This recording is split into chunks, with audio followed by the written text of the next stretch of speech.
Salam jumpa lagi dalam Tuhan Yesus Kristus. Saudara-saudaraku yang terkasih dalam Yesus Kristus, marilah kita siapkan hati dan pikiran kita untuk merenungkan bersama sabda Tuhan. Dalam nama Bapa dan Putra dan Roh Kudus. Amin. Bacaan hari ini diambil dari Injil Matius bab 13 ayat 24 sampai dan dengan ayat 30. Perumpamaan tentang lalang di antara gandum. Yesus membentangkan suatu perumpamaan lain lagi kepada mereka, katanya. Hal kerajaan sorga itu seumpama orang yang menaburkan benih yang baik di ladangnya. Tetapi pada waktu semua orang tidur, datanglah musuhnya menaburkan benih lalang di antara gandum itu, lalu pergi. Ketika gandum itu tumbuh dan mulai berbulir, nampak jugalah lalang itu. Maka datanglah hamba-hamba tuan ladang itu kepadanya dan berkata, "Tuan, bukankah benih baik yang Tuan taburkan di ladang Tuan? Dari manakah lalang itu?" Jawab tuan itu, "Seorang musuh yang melakukannya." Lalu berkatalah hamba-hamba itu kepadanya, "Jadi, maukah Tuan supaya kami pergi mencabut lalang itu?" Tetapi ia berkata, "Jangan, sebab mungkin gandum itu ikut tercabut pada waktu kamu mencabut lalang itu. Biarkanlah keduanya tumbuh bersama sampai waktu menuai. Pada waktu itu aku akan berkata kepada para penuai, kumpulkanlah dahulu lalang itu dan ikatlah berberkas-berkas untuk dibakar. Kemudian kumpulkanlah gandum itu ke dalam lumbungku." Demikianlah sabda Tuhan. Terpujilah Kristus.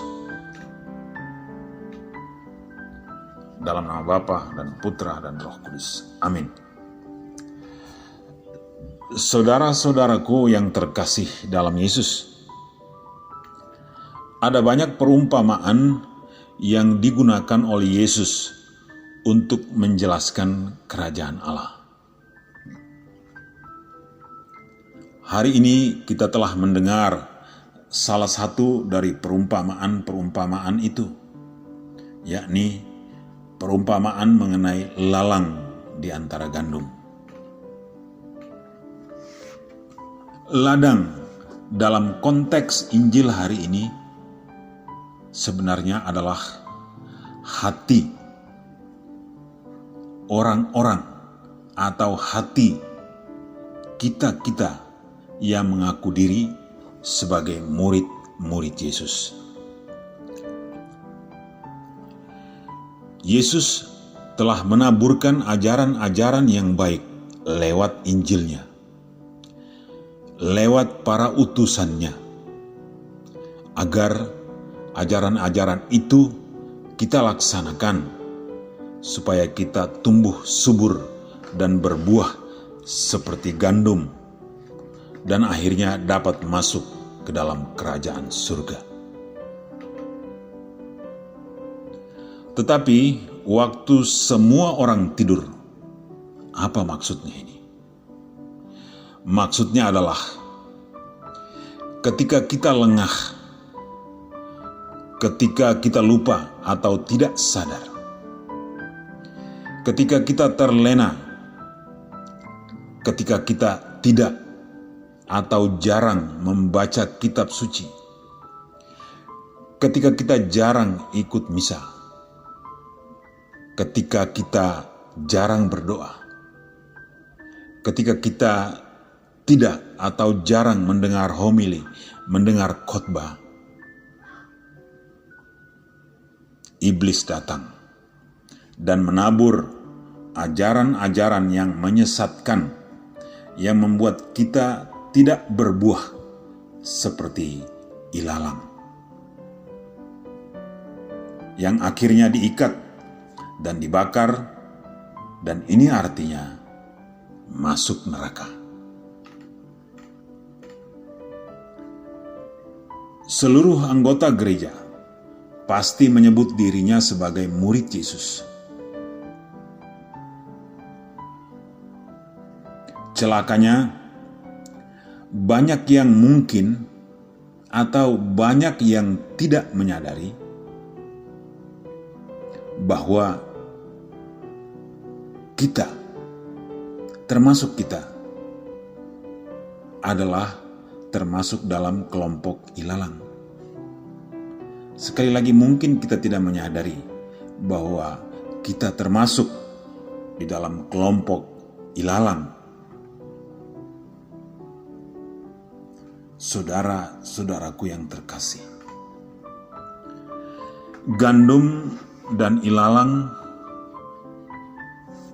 adalah dua jenis tanaman yang kalau tidak ada buahnya maka sulit dibedakan. Gandum dan ilalang hanya dapat dibedakan ketika gandum mulai berbuah. Ketika gandum mulai keluar bulir-bulirnya. Hanya bisa dibedakan ketika itu. Sebab ilalang sendiri tidak berbuah. Jadi sekali lagi, gandum dan ilalang hanya bisa dibedakan ketika gandum mulai keluar buahnya, mulai keluar bulir-bulirnya. Demikian murid-murid Yesus. Hanya dapat dibedakan murid-murid Yesus yang mengaku diri murid-murid Yesus. Hanya dapat dibedakan ketika imannya mulai berbuah.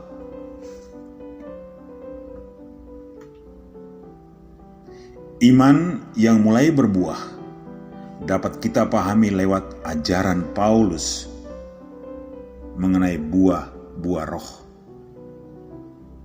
yang muncul dalam tindakan-tindakan nyata yang kita lakukan dalam kehidupan kita setiap hari. Saudara-saudaraku yang terkasih dalam Yesus Kristus, saya sangat ingin untuk mengutip kembali penjelasan dari Katekismus Gereja Katolik atau KGK nomor 736 dan 1832 mengenai buah-buah roh sebagai suatu penjelasan terhadap ajaran Paulus sebagai berikut.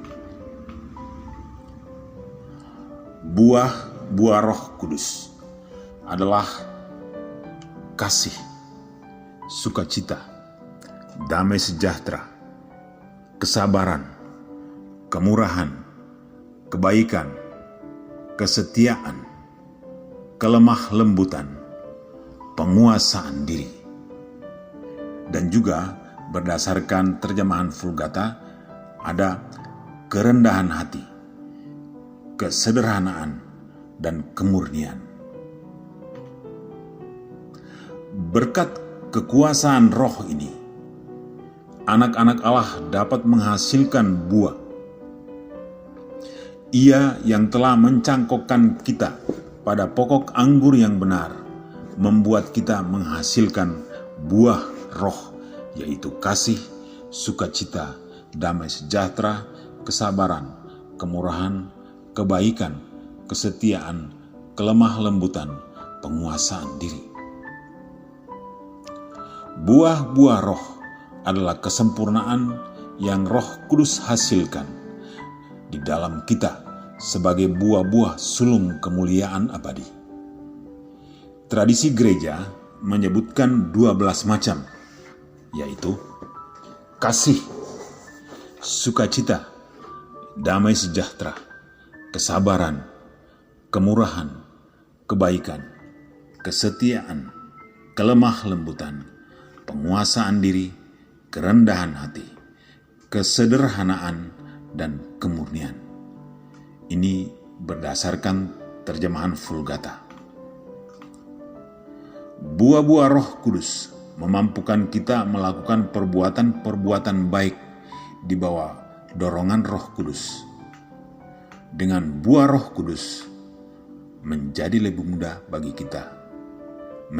lebih mudah bagi kita untuk bertekun dalam melakukan kebajikan. Saudara-saudaraku yang dikasihi Yesus, jadi supaya jangan sampai kita tumbuh tanpa buah seperti lalang, kita harus berusaha untuk tetap siaga.